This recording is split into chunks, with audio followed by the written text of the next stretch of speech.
Hello, guys, and welcome to ATM 9 Progression Log 6. It's been a busy week, and we've got a lot done, so I'm glad to show it to you guys. Let's go ahead and pull up the checklist, and I'll go ahead and show you what I've done so far. I'll start on page 1. There are 5 pages now, because I just kept adding more pages. So I've started processing rare earth. I think we finished that. Actually, you know what? We're just gonna go over to ore processing, but we're gonna take a quick stop over here at the reactor area, and you can see we are now up to 22.4 trillion RF capacity, and we have 6.3 trillion in there right now.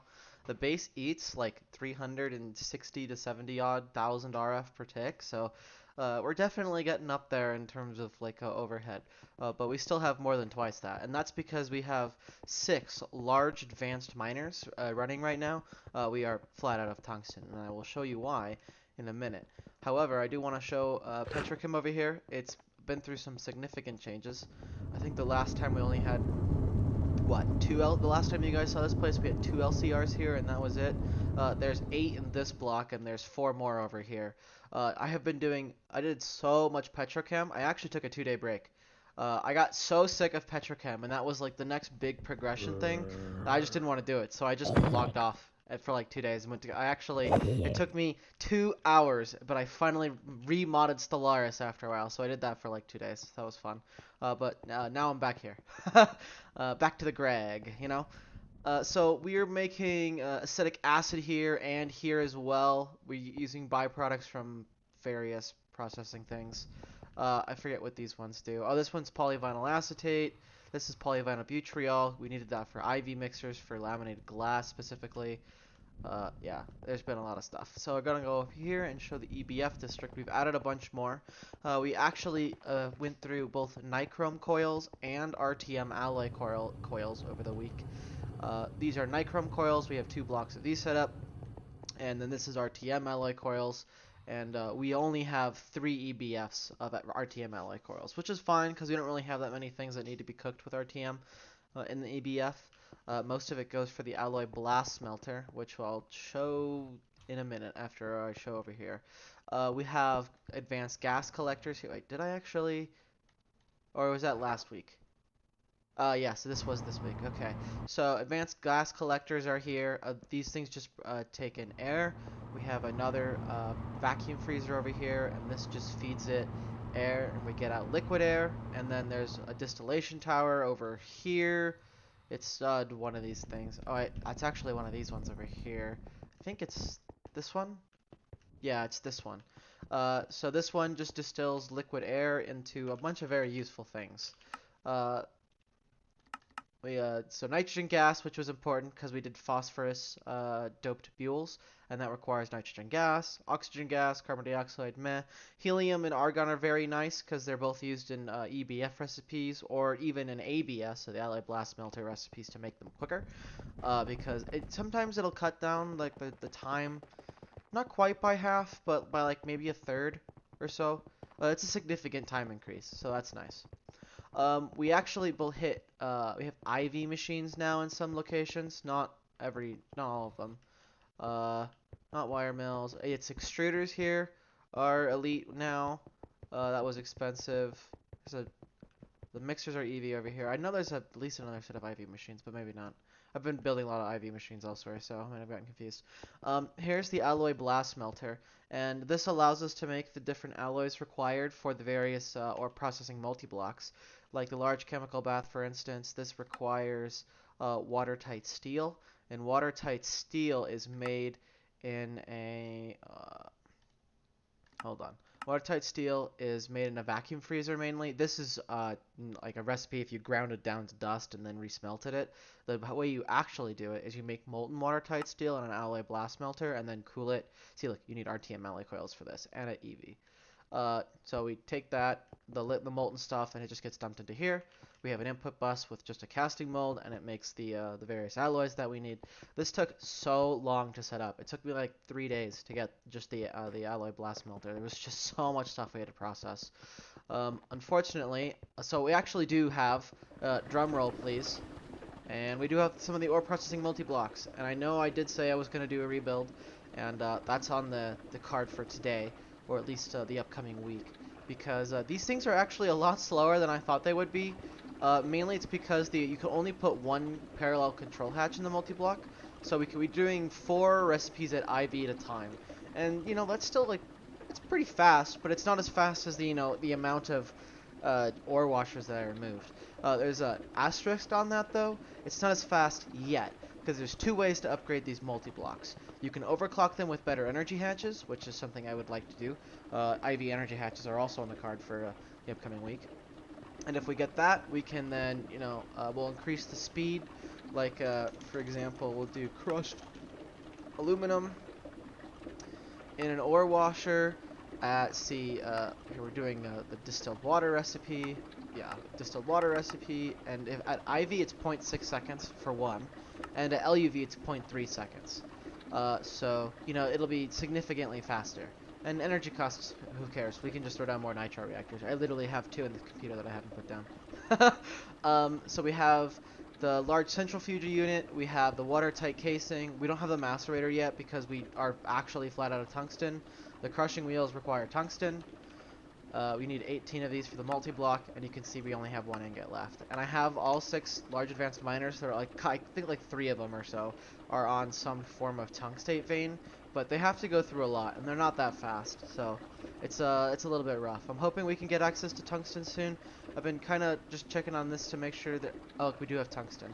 Okay, so if I put that one first, is it gonna?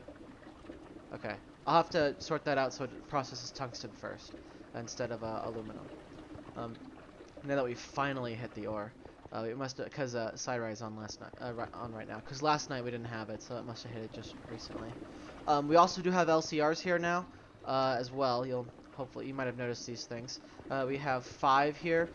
These chemical baths are going to get removed in favor. They're probably going to move over to this chunk because we have 2 maceration chunks, and we don't need that many.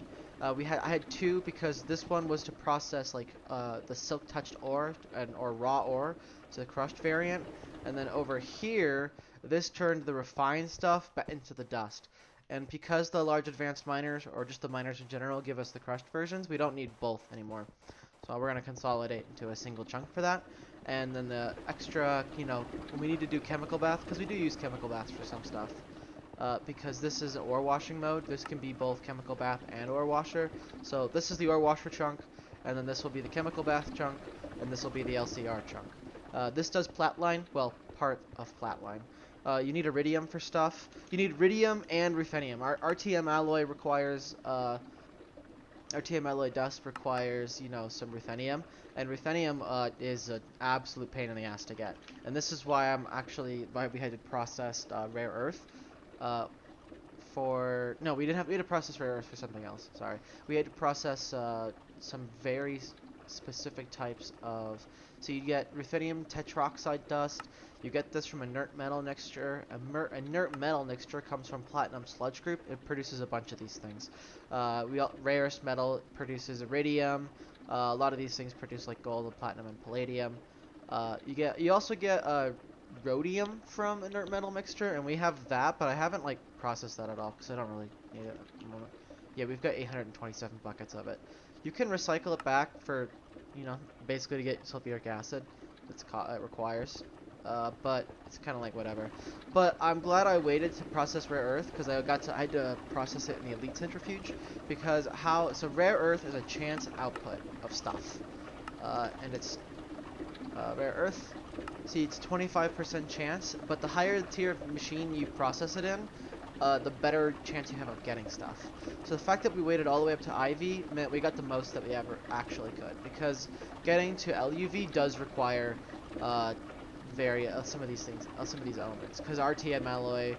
Wait, you need a deuterium for something. Oh, it was for the vibration safe casing required a yttrium alloy in there. So, I'm glad I waited. We had like 77,000 of that stuff, so I can show you small pile. We have a lot of this stuff. There's no passive packer right now for any of this stuff. There will be eventually. It's on the list as well. But you do need yttrium, so I can just have this craft, like yttrium dust, just manually. It does go to another drive, so, drive here. Yeah, there it is. We also have small dust somewhere. It's on another one. Oh, also, I can't believe I forgot. This works. So I know last time I mentioned creating like an AE system to manage my drives in this area, and it actually works. Like, watch this. Crushed, and this is all the different crushed ores we have, because I named them. We can also see, like, do we have this? Oh, we do. Good. So, because I use this chest to filter stuff from the miners to make sure that I don't, like, dump stuff into the main drives. So, this is just how I've been filtering stuff. So, everything that gets pulled out of here has somewhere to go in some form or another. So, yeah. So it actually works. So which means this is I don't actually have to like sort of keep these things organized because I kind of do. Like this section right here is for crushed ores. These things right here are for dusts. This is for refined. We've got liquids over here, well, or fluids. We've got purified piles of stuff as well as platinum group sludge here. Here are the small piles, etc., etc. I don't actually need to keep them organized anymore because the AE system can just pull them out, but I still kind of do. I just use it to check to see if I have a drive for something or not. So yeah, this works. And how it works, by the way, is it just uses storage buses on the drives.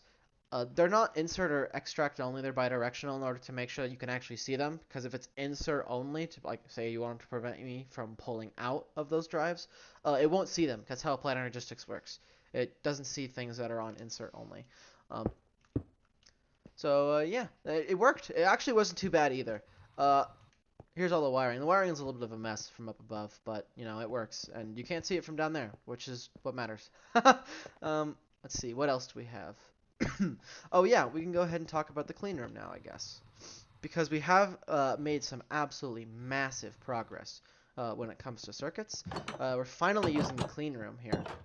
We're making T3 HV circuits, T2 EV circuits, T2 IV circuits, and we have LUV circuits. So we have our various nano processors here. So final HV, second IV, second EV, and then we have the first LUV circuits, because you do need these things for the elite control hatches. The next tier of parallel control hatch requires ZPM circuits. I can spell. Like say master parallel control hatch, and this requires frickin' ZPM circuits. So this is like a while away, especially since I'm not really going to be focusing on like rushing through progression now. It's going to be mostly focusing on setting up all the ore processing multi-blocks and just rewiring or just rebuilding ore processing in general, I think. So I imagine we won't get these until like maybe like the end of next week, the end of the week after that, maybe. I don't know. It really depends on how much stuff we really get to doing. Okay. Actually, we have to do assembly line for this. So yeah, this is gonna be like 2 weeks away, maybe even 3. Assembly line is not fun. At least how it works in GregTech New Horizons. Because I'm gonna be completely honest, I keep overestimating how much time it'll take for us to do stuff. Mostly because my #1 experience with GregTech, in quotation marks, is watching Threefold play GregTech New Horizons. So I keep expecting like GregTech level, GregTech New Horizons level of, bullshit. But no, not at all. So it's it's a little bit surprising, I think, a little bit, at least for me. But what else? I just been moving the digital miners for Power Uraninite because the large advanced miners, when they mine the Power Uraninite ore, they produce GregTech Uraninite instead of like the raw Uraninite you need for Power. So I had to put some digital miners down for that.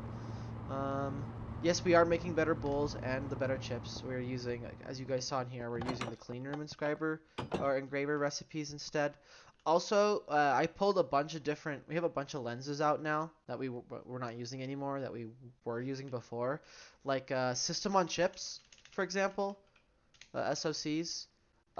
You don't really use these for anything, actually. Like if you're not making the NAND chips, and we're not making, these are like the best tier of ULV, but you don't need them for anything. We haven't used any ULV circuits for literally anything since like the very beginning of GregTech. So we don't need these. You also don't need like low power ICs. That would be LUP ICs. You use these things as well for making MV energy hatches and transformers and stuff. So we don't build these anymore. We don't need these. So I pulled those out as well. There's probably one or two I'm forgetting. We can make the IV energy hatches. We actually have the MPIC wafers here. We just need to cut those, but those require IV cutters, so I have to get around to actually producing, just, crafting and putting them down in here. But I've been focusing super hard on the multi-blocks, so that's basically what I've been doing. So a lot of other stuff is just been kind of waiting. We don't really need the IV energy hatches anyway, but I do want them now, just so these things are faster. Let's see. Oh yeah, we're making carbon dust from coal dust because we have a lot of that. That works. We process drives. Yeah, I forgot when I set up all those big a big drive chunk. I forgot to set a bunch of those drives to 5K priority, so they stuff goes in there first if it can. And so I got my friend to help me, so it wasn't too bad. But I had to get more oil. We have to plant more wood seeds because we're using. Oh, I guess I haven't shown how the pyrolyzed ovens work, because I guess we did that over the week, huh? So the pyrolyzed ovens make coal tar, so we can make, so this one makes coal tar from charcoal. It's a pretty bad recipe. It takes 32 for a bucket, but we have unlimited amounts of wood, with an asterisk on that, is we have to put like a stack of wood seeds in the farm down, because it was consuming so much wood. This just makes charcoal with charcoal and wood vinegar, which provides some other stuff that we need. Wood vinegar makes acetic acid, methyl acetate, and acetone, and methanol. Those are all good things. Ethanol we already have, so we don't really use this for stuff. So it's kind of like whatever. And then coal tar we need for what did we need this for? Phenol. Yes, we needed it for phenol because it's actually there's no really too many ways. Like this is the best way of getting phenol. Unless you want to like make it in LCRs, which I guess we could, but it was kind of like I felt like it was better to set up the coal tar processing anyway, especially since it just costs wood now, and we actually have plenty of wood. This went down to like 110,000 at the load, like it was like 247,000 or something when I built it, and then it went down to like 100,000 or so over time, and now we're building back up to quite a significant amount. So we're good on that front now, which is nice. I just wanted to watch the ore dust limits because we were getting pretty heavy on dusts. Like I can actually show you. We're quite wealthy. I'm not gonna lie, guys. We kind of have a lot of stuff. We have a lot of gold, iron, and coal dust. So this stuff goes in. I built 256K drives for a few things. Coal dust, iron dust, and gold dust and aluminum dust. I'll have 256K drives instead. So that is 2 million or so items in that single drive.